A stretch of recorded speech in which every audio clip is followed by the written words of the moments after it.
Hola, queridos amigos del canal de YouTube de la región Centro-Occidente del Instituto Mexicano de Contadores Públicos.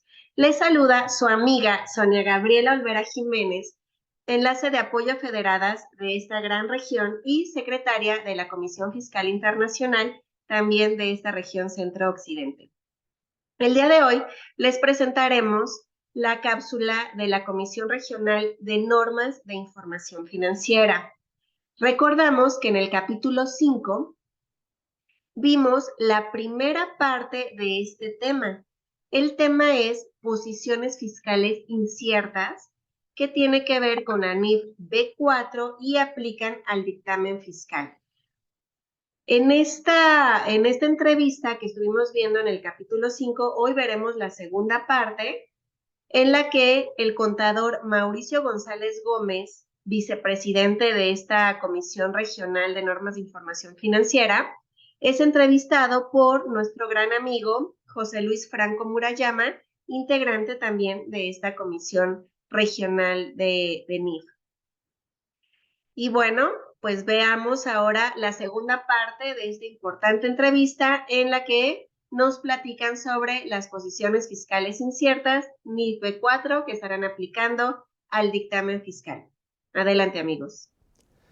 Estimadas colegas, estimados colegas, sean ustedes bienvenidos a la Comisión Regional de Normas de Información Financiera del Instituto Mexicano de Contadores Públicos. En esta ocasión contamos para este programa con la participación del vicepresidente de la Comisión Regional de Normas de Información Financiera, nuestro estimado amigo Mauricio González. Mauricio, ¿cómo estás? ¿Qué tal? Muchas gracias por aceptar la invitación. Estamos bien, gracias y saludos a todos. Gracias por la invitación y pues listos para platicar este tema. Muy bien. Que tenemos para el día de hoy, ¿no? Pues muchas gracias, Mauricio. Pues antes que nada, dejen darles una pequeña semblanza de Mauricio, muy rápida, porque tenemos poco tiempo para nuestro programa. Mauricio González es socio de RSM, donde pues ha trabajado bastantes años. Él es socio de auditoría y, como lo comentaba yo, él es actualmente el vicepresidente de la Comisión Regional de Normas de Información Financiera. Y en esta ocasión lo hemos invitado para que nos platique un poquito acerca de un tema que se llama precisamente posiciones fiscales inciertas conforme a la NIF D4. Mauricio, pues muchas gracias de nueva cuenta por aceptar la invitación, por estar entre nosotros para transmitir este programa a nuestras y nuestros colegas. Gracias por aceptar la invitación, Mauricio. Gracias, José Luis. Y bueno, pues te presento, José Luis Franco Murayama, socio jubilado de PwC en el área de auditoría y pues dicho sea de paso con quien inicié a trabajar hace más de 30 años, José Luis. Muchas gracias. Sí, Mauricio, efectivamente, estimadas colegas, tenemos pues algunos años de conocer a Mauricio y yo, trabajamos juntos en la misma firma y pues aquí nos vemos ustedes y estamos transmitiendo este programa desde el Colegio de Contadores Públicos de Guadalajara, Jalisco, a quien le damos las gracias por facilitarnos las instalaciones y la grabación de este programa. Muchas gracias. Pero Mauricio, pues entremos un poquito en materia, si no tienes inconveniente. Vamos a platicar con Mauricio del tema de las posiciones fiscales inciertas que están establecidas en la NIF D4, impuestos a la utilidad. Mauricio, yo recuerdo que este tema de posiciones fiscales inciertas antes no estaba en nuestra normatividad. Ya está incorporada en la NIF D4, impuestos a la utilidad, pero ¿a partir de cuándo se incorpora este cambio, esta nota? Porque regularmente, Mauricio, nosotros siempre interpretamos que la NIF D4 solo se refiere a impuestos diferidos y tan. De acuerdo. Sí, inclusive pensamos que solamente es para impuestos diferidos y no, incorporan a partir del año 2020 el tema de los tratamientos fiscales inciertos. Y es justamente que cuando se preparan estados financieros y decimos que estamos aplicando la NIF D4, pues hay que tener presente los tratamientos fiscales inciertos. En buen español, no nada más, Mauricio, tenemos que pensar en la NIF D4 como impuestos diferidos. No es únicamente impuestos diferidos, es que a la aplicación de la NIF, a la preparación de estados financieros bajo normas contables mexicanas o bajo normas de información financiera mexicanas, y al aplicar la NIF D4, efectivamente hay que dar todo el tratamiento del ISR diferido, de la PTU diferida, con todo ese rollo que sabemos, pero se agrega esta parte a partir de 2020, los tratamientos fiscales inciertos Oye, o las Mauricio, posiciones fiscales inciertas, ¿no? estoy, digamos que en IVA de punta de lanza, Mauricio, según recuerdo era US GAAP. Sí. Ellos se incorporó el FIN 48 desde el año 2006, que lo incorpora US GAAP, y enseguida la norma internacional, y más reciente en 2020 pues está la norma mexicana. La ¿no? norma Pero lo conocíamos cuando se preparaban estados financieros bajo US GAAP, y entonces estaba presente la norma contable del impuesto diferido y siempre estaba el FIN 48. De eso, el nombre posiciones fiscales inciertas, pues lo traemos mucho de ese FIN 48. ¿no? De la influencia, vamos a De la decirlo influencia, así, ¿no? de la influencia americana del US GAAP, Así es. que es el que nos, digamos, donde tomamos ese nombrecito. Posiciones fiscales, la norma contable mexicana dice tratamientos, ¿no? Pues al final es lo mismo, es Sí. entender que podemos tener casos donde hay ciertas situaciones, pues que hay que evaluar y que ya estaremos viendo. Oye, ¿no? Mauricio, y no sé si nos puedes explicar aquí a los colegas qué es lo que queremos decir o cómo definimos o qué queremos transmitir cuando decimos posiciones fiscales inciertas o tratamientos fiscales inciertos. Es específicamente, ¿cuál es el tema que toca la norma? Pues lo que toca la norma es que el emisor de estados financieros o el preparador de estados financieros conoce, sin duda que conoce José Luis, si para el pago del impuesto sobre la renta, es decir, para presentar su declaración, han tomado alguna posición, vamos a entenderlo, agresiva, ¿no? O contingente. O cuestionable por las autoridades. Por supuesto, es decir, y no es que necesariamente esté mal, sino que muchas ocasiones es por la interpretación que le dan a la ley, por la doctrina, dicen los especialistas, esto es deducible, esta tasa le vas a aplicar, este tope lo podemos ir más arriba, podemos deducir esto. Eso es cuando llega la doctrina. O dejar de acumular algo, ¿verdad? O dejar de acumular algo. Entonces es que puede ser por interpretación, José Luis, o puede ser con la intención de decir, oye, pues este año quiero bajar la base de impuestos y déjame buscarle qué. Ya cuando estamos ante esa situación, pues evidentemente la ley no dice en ningún lado no pagues impuestos o deja de pagar o págamelos cuando tú quieras, ¿no? Entonces, ya con eso seguramente va a haber alguna posición, algún tratamiento, alguna situación que cuando lo revise la autoridad, pues va a decir, oye, aquí no aplicaste lo que yo te pido en la ley y pues entonces me debes, ¿no? Es decir, nos enfrentamos ahí cuando tenemos una interpretación distinta entre lo que piensa el contribuyente que Sí. debe calcularse el impuesto sobre la renta y lo que piensa la autoridad, que todos sabemos que estamos plagados de esas diferencias en materia de impuesto sobre la renta, que hay muchas interpretaciones, muchas estructuras, entonces eso provoca esas posiciones fiscales inciertas. Y muchas de ellas, según yo recuerdo, ahora sí comienzan cuando tenía mi práctica profesional, yo recuerdo que hay muchas que inclusive se aplican y, digamos, de alguna manera sin la intención de generar alguna diferencia. Pero, y digo, voy a poner un ejemplo de ellos, a veces cuando se hacen pagos al extranjero a nuestra casa matriz o a la casa matriz de la empresa, se hace ese gasto, se registra en la contabilidad, se crean los soportes necesarios y un buen día dice la autoridad, este tipo de gastos para mí es no deducible. Sí. Y entonces, caracoles, pues yo pensé que sí estaba cumpliendo, Mauricio. Sí, y justamente puede estar ahí en el punto, en la parte fina, José Luis, porque posiblemente esa transacción que se hizo de buena fe por temas de negocio, por temas del corporativo, no sé si cuando se haga la evaluación de las posiciones fiscales inciertas nos lleve a decir que fue algo indebido, ¿no? Es decir, a menos que por texto de ley no se permita una operación con el extranjero y se incluya, con la finalidad de bajar la base. De reducir la base en el pago del impuesto. Entonces, ahí seguramente ya estamos en un tratamiento fiscal incierto, ¿no? Pero puede haber muchas operaciones que por más que hagamos la evaluación, pues no llegamos a considerar que hay un tratamiento fiscal incierto. Pero otras más, como este caso que pones, pues déjame hacer una operación con el extranjero, déjame decirlo, para bajar la base. Pues eso no existe.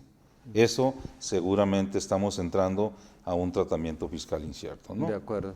El sentido, la acción de decir quiero bajar la base, pues eso, pues no, ahí seguramente estamos entrando en un tema de un tratamiento fiscal incierto y habría que activar lo que me pide la norma. ¿Okay? De acuerdo, es decir, cuando yo me enfrento que estoy tomando una posición, vamos a decirlo así, agresiva fiscalmente desde el punto de vista fiscal, que la tomo agresiva, entonces ahí entonces nace esa posición fiscal incierta, porque lo más seguro es que cuando la autoridad la vea, Mauricio, la va a objetar. Pues lo va a cuestionar, exactamente, y es aquellas que hacemos con alguna intención o que hace el emisor de estados financieros con esa intención, y puede ser pagos al extranjero, puede ser operaciones nacionales, tasas por arriba del tope establecido, topes de deducciones o deducciones no permitidas, o ingresos que debía acumular y no acumulo.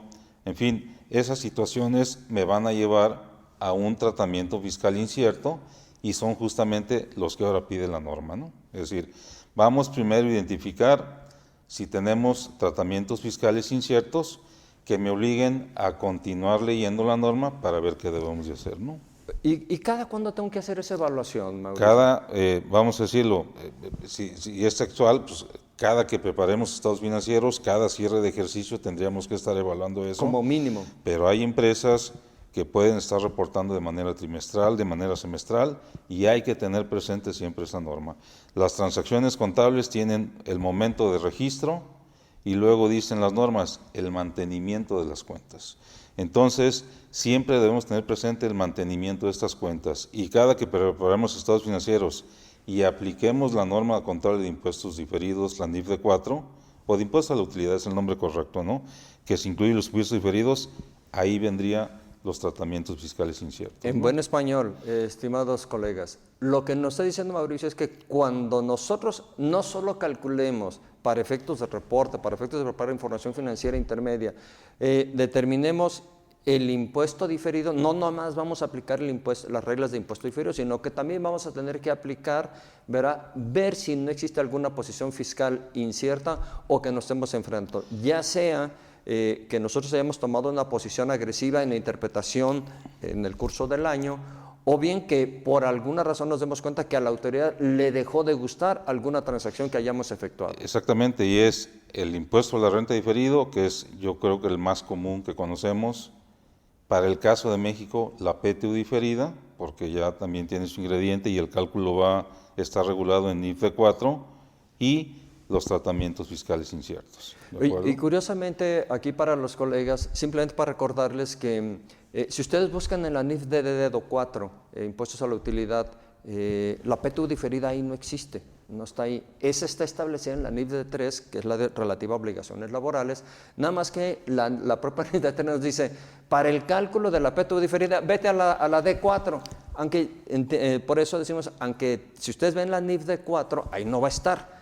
Donde está la disposición para aplicar la PTU diferida se encuentra en la NIF D3, que a su vez hace la referencia que apliquemos el cálculo tal y cual como lo establece la NIF D4. De acuerdo, y gracias por la aclaración, así es, José, ¿no? Entonces así es, y por lo tanto, en consecuencia, Mauricio, viene la pregunta, y para que nos quede claro a nuestros colegas, cuando yo calcule la posición fiscal incierta, vamos a pensar, yo he tomado alguna posición, alguna decisión, una posición sobre un tema y haya tomado a lo mejor alguna deducción, ¿debe evaluar su impacto solo desde el punto de vista de impuesto a la renta o también debe ser PTU? Mauricio? Para el caso de México y de las que estemos con esta legislación, habría que incluir la PTU. Es decir, aunque el nombre otra vez sigue sonando mucho de impuestos sobre la renta, la base de pago de PTU, si bien no es exactamente la misma que ISR, pero es muy similar, y entonces o partimos de ahí para pagar la PTU, y si tengo un efecto de un tratamiento fiscal incierto que me obliga en el futuro a hacer un pago de impuestos, pues viene pegada la PTU. Exactamente. Sí, así es correcto, porque pues yo digo que la base de la PTU del ISR, al menos de mi punto de vista, yo considero que se parecen un 95%, pues porque tenemos algunas diferencitas pequeñitas, una de ellas es la amortización de pérdidas, que en PTU no se permite, y eso nos provoca una diferencita. Pero bueno, al llegar a la base primera, pues ahí sí ¿verdad? Tiene influencia de tasas de depreciación, de algunas deducciones o de la no acumulación de alguna partida o de acumulación o deducción en distintos momentos, y eso nos provoca también el impacto en la PTU. ¿Así es, verdad, Mauricio? Así es, José Luis. Ok. Oye,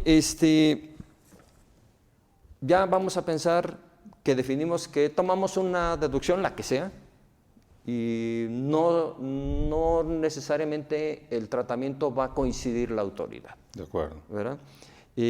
La pregunta es, para definir eso, Mauricio, ¿cómo debo yo de asumir el tratamiento fiscal incierto? ¿Asumiendo que la autoridad nunca lo va a ver o su posibilidad de no verlo? ¿O cuando ya haga el cálculo debo de asumir que la autoridad, aunque no lo haya visto ahorita, lo va a ver en el momento dado? Fíjate, ¿cómo lo debo de hacer? Esa es buena pregunta, porque luego existe una interpretación de decir, oye, pues no tengo revisión de parte de la autoridad, pues entonces no tengo que hacer más allá que mi impuesto clásico de los impuestos diferidos, ¿no? Pero la norma contable dice en particular, vas a hacer este cálculo asumiendo que la partida va a ser revisada y asumiendo que tendrás pues una conclusión de parte de la autoridad. Entonces, el cálculo lo hacemos sobre esa base. Es decir, ¿qué sucede si en este momento revisa la autoridad esta transacción que implica una deducción o una no acumulación de impuestos y en consecuencia un ahorro en el impuesto, en el mejor de los casos, o un diferimiento en el impuesto? Entonces, hay que hacerlo sobre esa base. No es válido decir, como no tengo ningún ejercicio de revisión de parte de las autoridades, no hago nada. Lo aclaró la norma justamente para evitar esa, pues no decir escape, sino dejar muy claro que el tratamiento es sobre la base de que la partida va a ser revisada.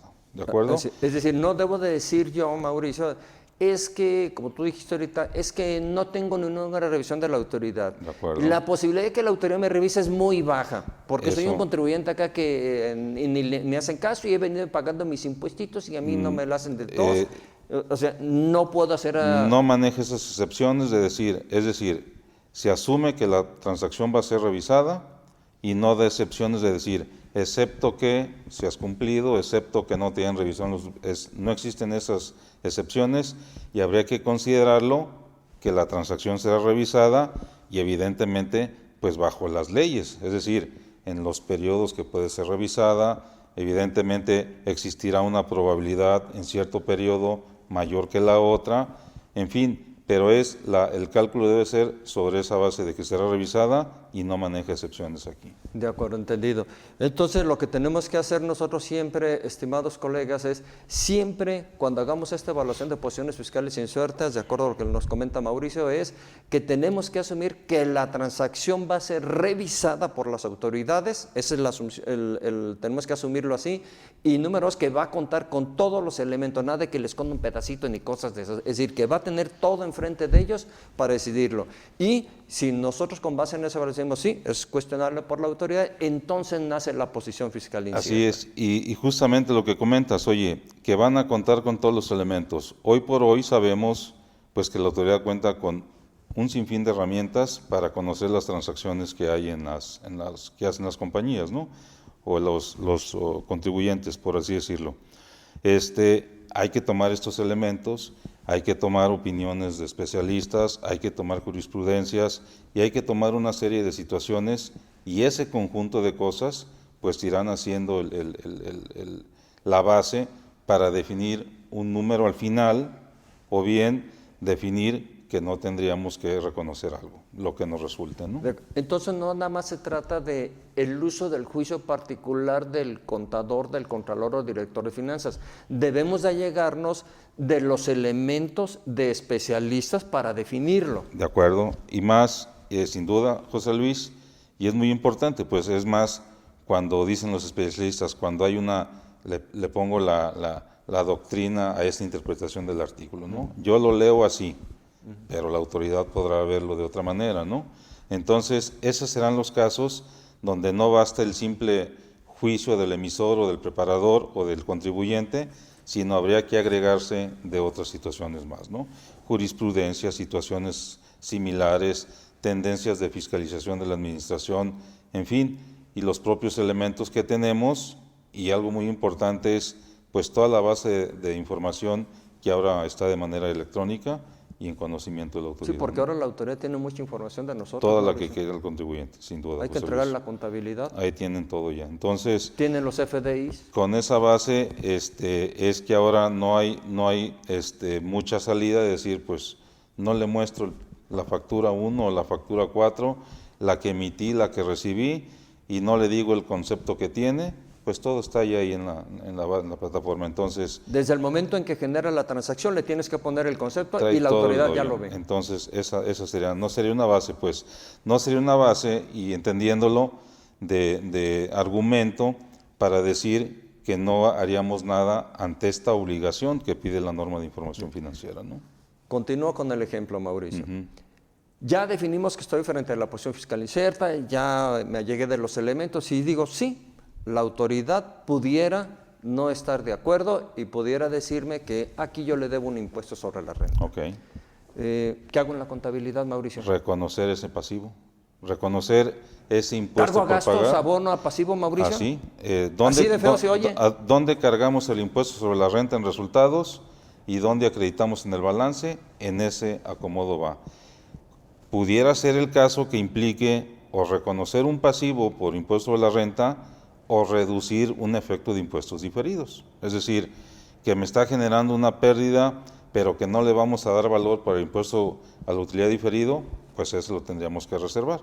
Entonces, en el general, pues estaríamos viendo un cargo al impuesto con una provisión a los impuestos por pagar y ya por particularidad una reducción en el efecto del impuesto diferido, pasivo o activo, lo que me dé. Eso que me dices, quiero ponerle orden en mi, como dicen, en mi orden de ideas, Mauricio.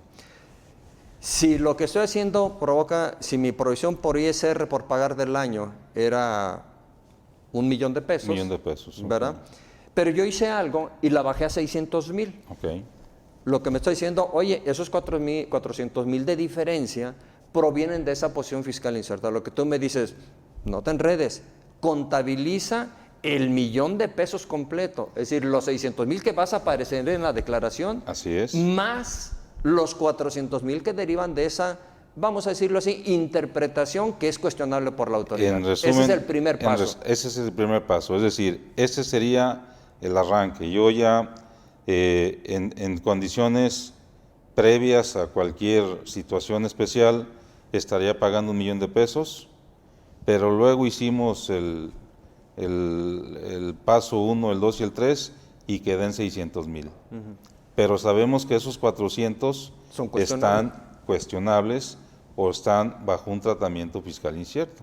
Y hay que contabilizar el pasivo. Después de toda la evaluación, después de todo el trabajo que me pide la norma, si concluyo que pues, la posibilidad de pago es alta, registramos el $1,000,000 de pesos que originalmente habíamos estimado. Los 400,000 adicionales. Aunque ahorita nada más paguemos los 600. Y los otros 400 quedan reconocidos en la contabilidad. Entonces, esa es en la primera parte donde quedó claro que mi impuesto del año era $1,000,000 de pesos y mediante ese mecanismo, el que haya sido, yo solo pagué 600. Yo debo dejar registrados los 400 adicionales. Bien, ya nos queda clara esa primera parte. Pero tú mencionaste otro tema que se me hace muy interesante, Mauricio. Tú hablaste muchas veces cuando nosotros registramos impuestos diferidos sobre pérdidas fiscales por amortizar. De acuerdo. A lo mejor, como por lo que te estoy entendiendo, probablemente nuestra estrategia lo que originó fue hacer más grande esa pérdida fiscal, Mauricio. Así es. O sea, yo hago una pérdida fiscal más grande y en consecuencia, pero esa pérdida fiscal puede ser objetable. Cuando yo hago el cálculo del impuesto sobre la renta diferido, pues yo lo hago sobre toda la pérdida fiscal. Sí. Y lo que tú me dices, a ver, espérate, José Luis, tranquilo. Tienes que evaluar si esa pérdida fiscal no tiene algún elemento cuestionable que en vez de valer esa pérdida fiscal, voy a poner un ejemplo, 10 millones de pesos se va a reducida a 8. Sí. ¿Eso es lo que me estás diciendo, Mauricio? Vamos al mismo ejemplo del millón. Es decir, si yo hubiera determinado mi resultado fiscal sin hacer algo más allá de lo que conocemos como alguna posible estrategia, y mi pérdida fiscal hubieran sido 600,000, la declarable, pero con esto que hicimos la subimos a 1,000,000, ahora estamos al contrario. Primero dijimos 1,000,000 a pagar, pero ahorita pago 600, le ponemos 400 más. Y luego, ahora es una pérdida de 600 en condiciones, pues no decirles inormales o sin estrategia o sin algún tratamiento fiscal incierto, pero al tomar un tratamiento esa pérdida se va al $1,000,000, entonces estos 400 restantes son los que me dice la norma, pues no le des el efecto de impuesto diferido, es decir, no reconozcas que tendrás un beneficio futuro en el impuesto sobre la renta, porque estos 400 podrán ser eliminados en algún momento del tiempo, Pueden ser en caso de revocados por la revisión, autoridad. y te digan, me presentas una declaración complementaria, me quitas el 1,000,000 que declaraste y lo sustituyes por los 600,000, que es el que estaría en condiciones normales. Y esos 400 de diferencia, que son los que provocaron esta posición o este tratamiento fiscal incierto, son los que no les reconocí el efecto de impuestos diferidos y que con el paso del tiempo, pues se concluyó que efectivamente no se reconoció el beneficio porque finalmente no tuvimos el beneficio. De acuerdo. Ese sería los caminos, ¿no? Y con eso lo que estamos tomando es un criterio prudencial. Un criterio prudencial que lo establecen las propias normas, es decir, cuando estemos preparando información financiera, pues hay que tomar ese criterio prudencial para y para otras cosas, ¿no? Pero aquí, por regla particular y porque lo incorpora la NIF de 4, habría que estar haciendo ese cálculo con estas consideraciones. De acuerdo. Oye, entonces esto nos lleva a nosotros, pues que siempre no solo es evaluar el impuesto en efectivo a pagar, sino también que pudiera tener algún impacto en el impuesto diferido que hayamos registrado También. de activo fundamentalmente, ¿verdad? Bien. Pues que tenemos que contabilizar el pasivo, se oye muy feo, cargo a gastos, Así es. ver cargo a la porción de impuesto sobre la renta con Así abono al pasivo, si es que redujimos el impuesto a pagar del año. De acuerdo. Pero también, si nuestra estrategia nos originó que en el impuesto sobre la renta diferida de activo generemos una cantidad mayor, pues habrá que reducirla en la cantidad correspondiente que representa esa posición fiscal incierta. De acuerdo. Muy bien. Entonces ya nos quedó eso claro. Y aquí nada más aclarar, José Luis, porque podemos tener dos efectos, es decir, en la geografía del estado de resultados, el cargo por ISR y el cargo por PTU van en diferente apartado pues del estado de resultados. Es decir, el impuesto sobre la renta en esta parte final que se mide en función de la utilidad antes de impuestos y la PTU, pues donde va la PTU corriente. Ahí se acomoda esta provisión, ¿no? Qué bueno que lo mencionas porque, bueno, es que era una de las preguntas que tenía para ti ahorita. Es decir, en el caso de ISR es claro, va la provisión de ISR, no tenemos ningún problema, pero en el caso de la PTU, la geografía ya es distinta. Ya no va en la misma parte del estado de resultados. Ya no va en el estado, así es. Porque les recuerdo que ya hace muchos años sí teníamos juntas la provisión para ISR y PTU, pero con motivo de las modificaciones también a la NIF de 4 y a la NIF de 3, ya la PTU no se localiza junto con la provisión de impuesto a la renta, simplemente para que lo recordemos y lo tengamos por ahí presente. De acuerdo. Bien. Mauricio, a la hora de estar determinando este numerito mágico de cuánto es la posición fiscal incierta, la propia NIF establece dos métodos. ¿Cuáles son esos dos métodos, Mauricio? Pues está el texto, el probable y esperado, o el más probable y el esperado, ¿no? Al final, lo que acaba ocurriendo en la práctica, lo que hemos visto y lo que parece más certero y da más certidumbre de lo que se está reconociendo, es el más probable, por la propia mecánica que ya lo establece la NIF cómo va este cálculo, pero son esos dos los métodos que se dice, el más probable o el esperado, ¿no? Entonces, y en la práctica, pues lo que hemos visto comúnmente es el más probable. De acuerdo. Y en español, al final de es, como decíamos hace rato, es reconocer un pasivo o reducir nuestro impuesto diferido de activo. Ese es el fondo de las cosas. Exactamente. De acuerdo, ese es. Cualquiera de los dos métodos que utilizamos seguramente nos lleva a un lugar muy parecido. Nos ¿verdad? va a llevar esa parte, así es. Y en José ambos Luis. casos, cuando tenemos esas posiciones, para nuestros colegas, debemos de apoyarnos con especialistas. Sí, este es importante, fíjate bien. Primeramente es, y porque ya lo aclaramos, no es asumir o no es concluir que porque no tengo una revisión en la actualidad no voy a hacer nada, como punto de partida. Me dice, asumamos que esta partida será revisada. Okay. Y cuando llega a eso, José Luis, lo que sucede comúnmente cuando no estamos de acuerdo con la autoridad por alguna aplicación de alguna fracción, de algún artículo, de algún criterio, etcétera, pues es apoyarnos con especialistas en materia fiscal, abogados, contadores, quien fuera, pues justamente para en conjunto determinar, así como determinamos en el proceso de revisión, estamos al lado de estas personas especialistas, pues aquí para el tratamiento contable o para este registro hay que tenerlos también de lado. Es decir, no vamos a asumir que el preparador hará todo. En la mayoría de los casos pues hay que apoyarse con estos especialistas, ¿no? Y con otros tantos documentos más que puedan estar en el camino, ¿de acuerdo? Ya sea por apoyo de los especialistas, jurisprudencias, tendencias de revisión de la autoridad, criterios, es decir, hay muchas cosas que tenemos que tomar para llegar a ese número final, José Luis. De acuerdo, muy bien, muchas gracias. Bien, ya pasamos por los especialistas, bueno, primero dijimos, sí tenemos una posición, pasamos por los especialistas, definimos el asiento, déjame pensar ahorita para efectos prácticos y del ejemplo, ya me tocó hacer cargo a gastos, abono al pasivo adicional y ya estoy ahí. Bien. Muy bien, ahí me quedo, Mauricio, o las normas de información financiera, la NIF 4, me exige hacer revelaciones sobre el tema. Primeramente, en tema de norma de evaluación, pues ya llegamos a ese número. El ejemplo que pusiste, el número me dio 400,000 pesos. Esa ya quedó con la norma de evaluación. Entonces, la presentación, pues ya vimos en la geografía dónde va, en qué parte del estado de resultados, en qué parte del pasivo o dónde le quito el activo. Y ahora viene la revelación, como me lo pide esta y otras normas. Es decir, ¿qué debemos de revelar al amparo de esto? Y se establece que se debe revelar el caso que motivó esta posición fiscal incierta. Como ejemplo, vimos el otro día en una plática que tuvimos, José Luis, el caso de una empresa pública en México. Como todos saben, por las empresas públicas que cotizan en la Bolsa Mexicana de Valores, ahí está la información, podemos acceder, podemos ver la información, y es una empresa que reveló esa posición fiscal incierta, que palabras más, palabras menos dice, la compañía tomó una posición fiscal incierta al no con una posición fiscal, determinó un impuesto mayor, impuesto a la renta, debido a que en su criterio de cálculo de impuesto a la renta no incluyó para efectos del ajuste por inflación tales o cuales partidas. Tales o cuales partidas.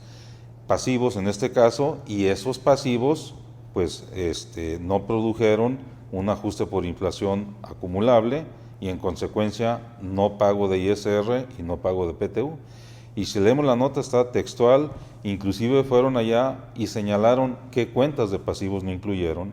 Sí, fueron mucho más allá. Y luego, ¿cuál fue el efecto que se produjo? Y ahí mismo en esa revelación, ¿cuál fue la razón de no incluirlo?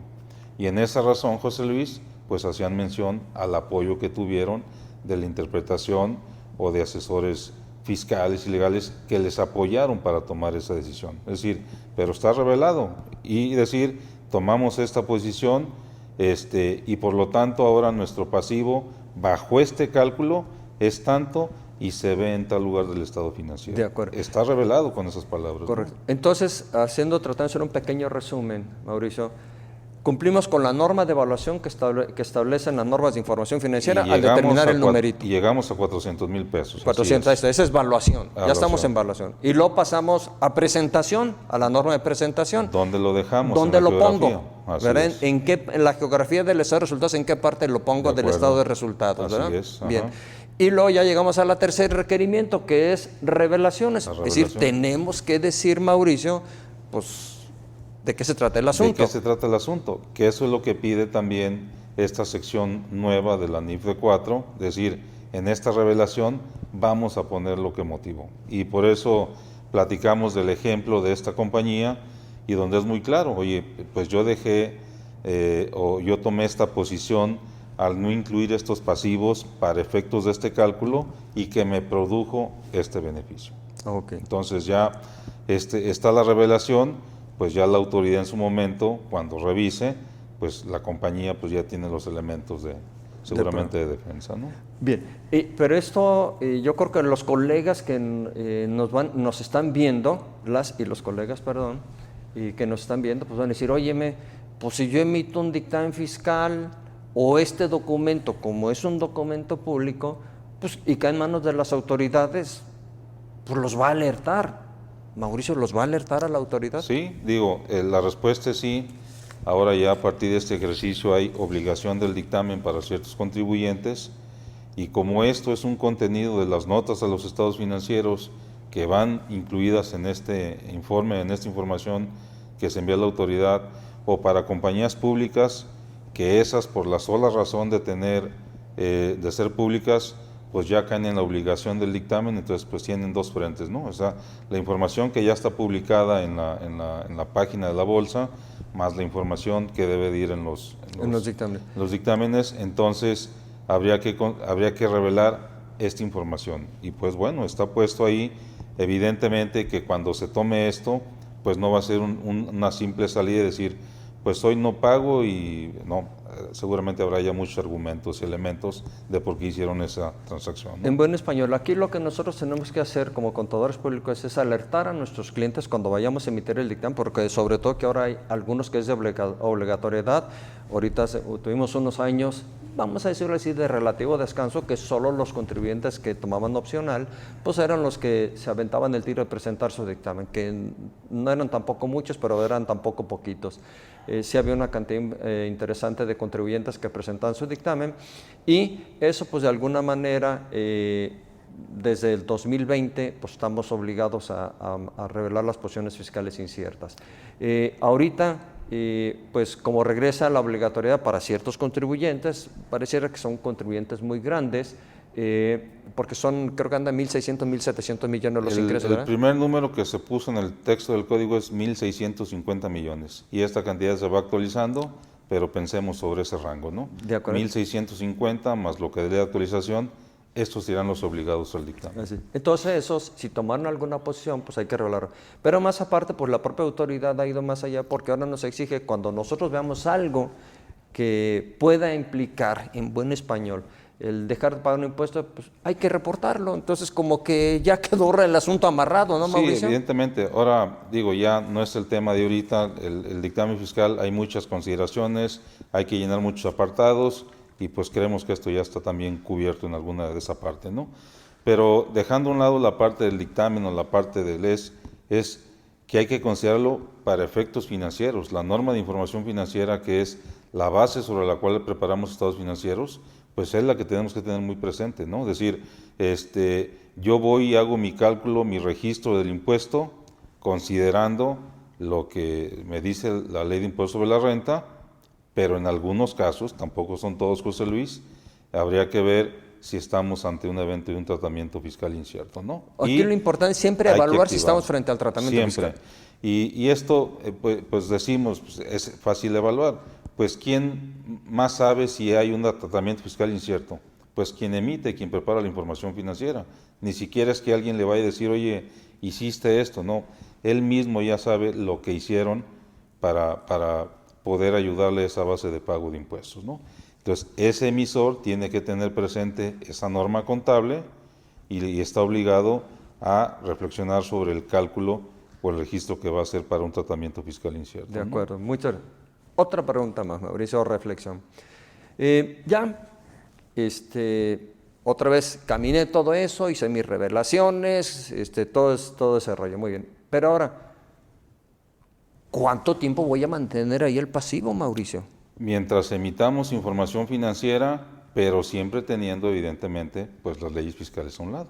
Es decir, si es un ejercicio que ya no es sujeto de revisión por las razones que sean, pues por más que queramos no podemos mantener una... Entonces, esta partida es una partida que debe de irse revisando, José Luis, porque como todas las normas contables, y sobre todo donde hay estimaciones, donde hay provisiones, se vuelve muy importante lo que dicen las normas de evaluación, es el momento de registro y algo muy importante, el mantenimiento de la cuenta. Siempre hay que tener presente, pero insisto, es tratamientos fiscales inciertos, a un lado la ley, a un lado los especialistas, pero hay otros temas que también hay que tener presentes y que son muy comunes en nuestra profesión, tasas de depreciación de activos fijos. o de propiedades, planta y equipo, que es el número correcto. Se van en el tiempo. Pues se van en el tiempo, entonces el día 1 dije la vida útil son N años, pero estamos obligados a ir reflexionando sobre esa vida útil durante el periodo del tiempo, ¿no? Y esta no es la excepción, José Luis, hay que tenerlo presente y esta norma me puede llevar a que el día 1 son 400 en el ejemplo que pusiste, pero el año 2 a lo mejor son 420, porque es una cantidad que me estaría exigiendo la autoridad si va. Pero no sé si el año 4 o el 5 o el 8 o el que fuera, esto debe de mantenerse o debería de reducirse en la medida que también hay otros elementos, ¿no? Hoy a lo mejor hay una jurisprudencia que viene y confirma lo que hicimos, pues entonces ya lo incierto le baja de volumen, es decir, ya hay una certeza. Ya quita la probabilidad, a lo mejor es una posibilidad y ya habría que eliminar. O a lo mejor es al contrario, José Luis. Ahora viene y hay un criterio, un nuevo artículo o una jurisprudencia que viene y ratifica mi duda, mi inquietud y en consecuencia la contingencia. Pues con mayor razón habría que mantener ese pasivo ahí, ¿no? Entonces, ese vuelve a cobrar fuerza lo que tú nos mencionabas de la correcta evaluación de la posición fiscal incierta.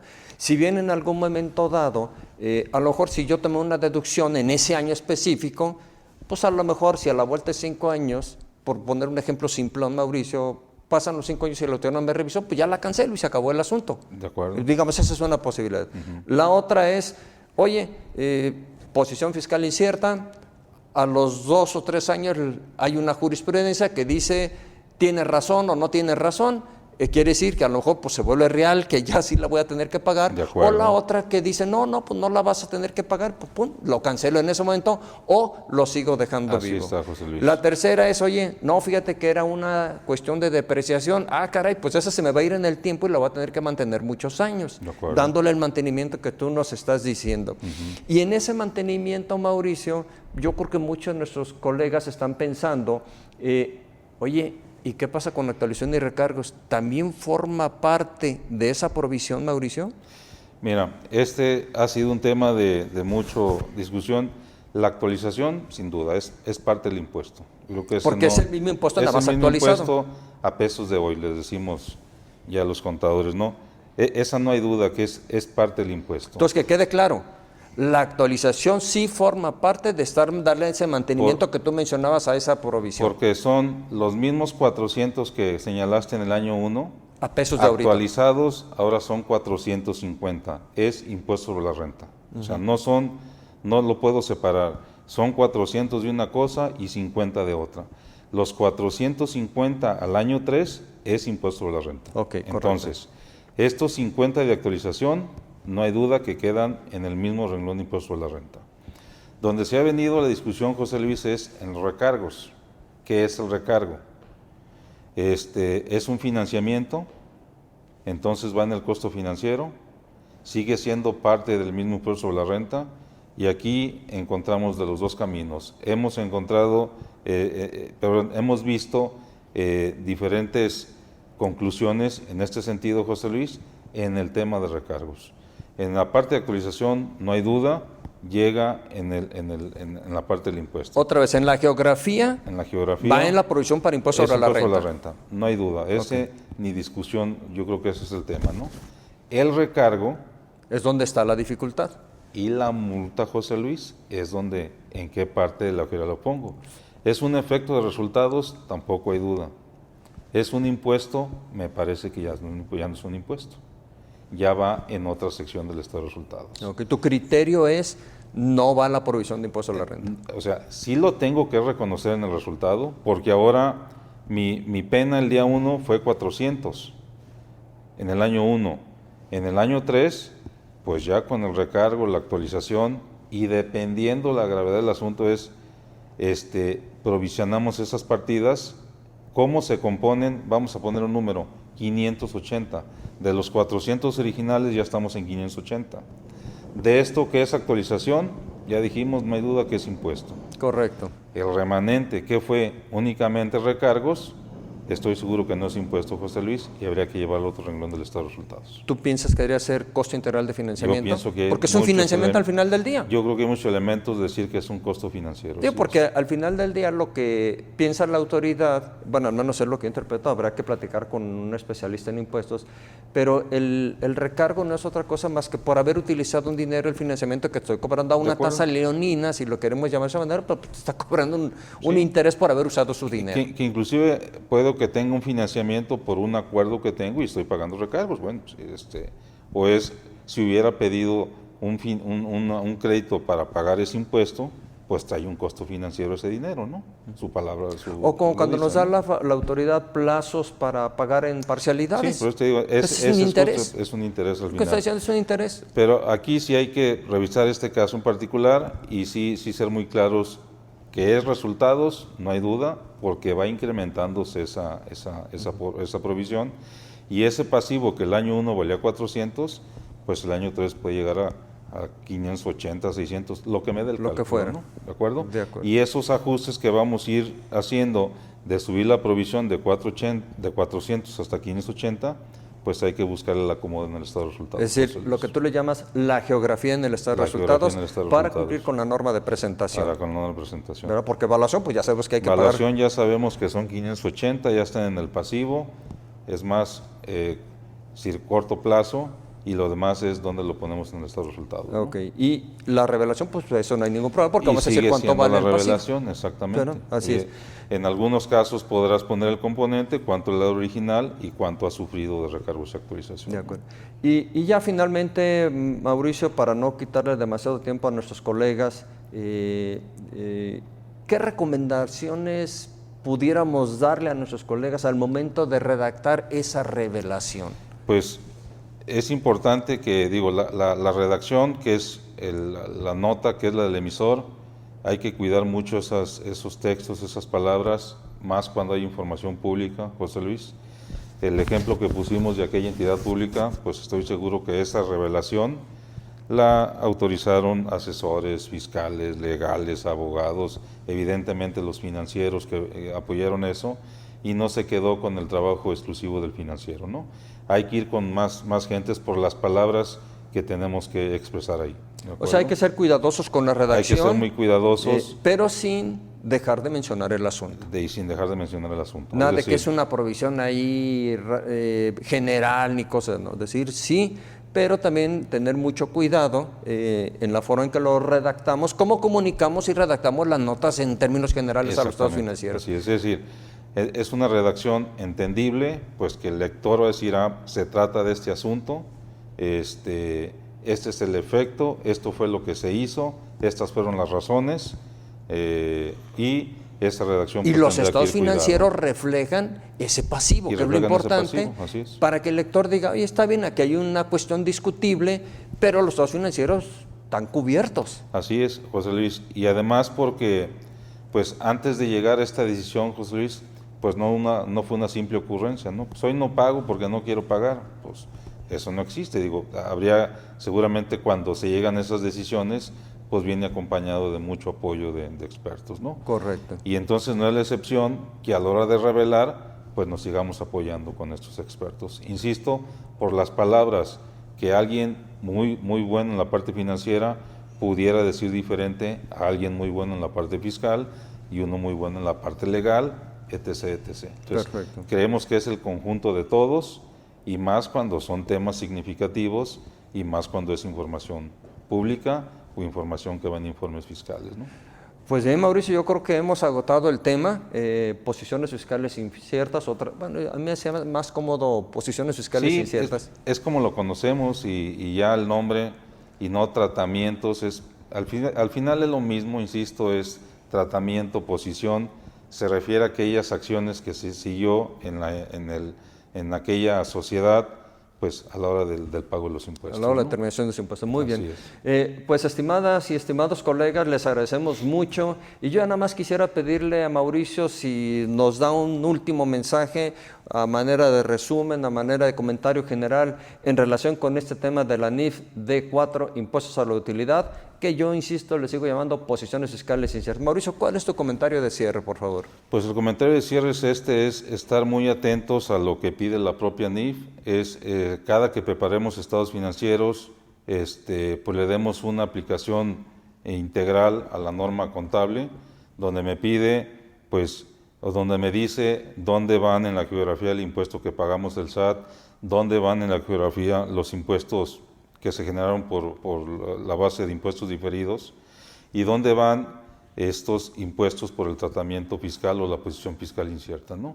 Y es pues que en el cálculo, en la determinación, en el registro, en la revelación, pues insistimos mucho, José Luis, en que sí se apoyen con asesores en la parte fiscal, en la parte legal, pues para tener mucho cuidado en el monto que vamos a reconocer y en la revelación que se va a llevar a cabo, Muy ¿no? bien.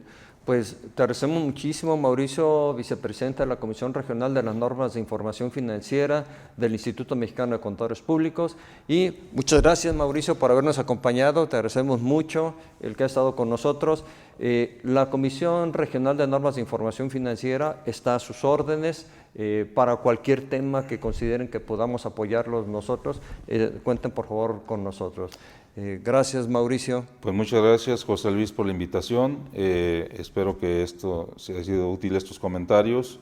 Estar muy atentos con la aplicación de las normas de información financiera, esta y todas las que tenemos en la preparación de estados financieros. Muchas gracias. Y bueno, como parte de la tarea de esta comisión, pues está en poder expresarnos con los diferentes asuntos de las normas de información financiera. Muchas Gracias por la gracias. invitación. Y finalmente agradecer al Colegio de Contadores Públicos de Guadalajara, Jalisco, el tiempo, la facilidad de sus instalaciones y el habernos prestado todo su equipo técnico, todo su soporte para llevar a cabo este programa. Muchas gracias, que tengan un excelente día y estamos a sus órdenes.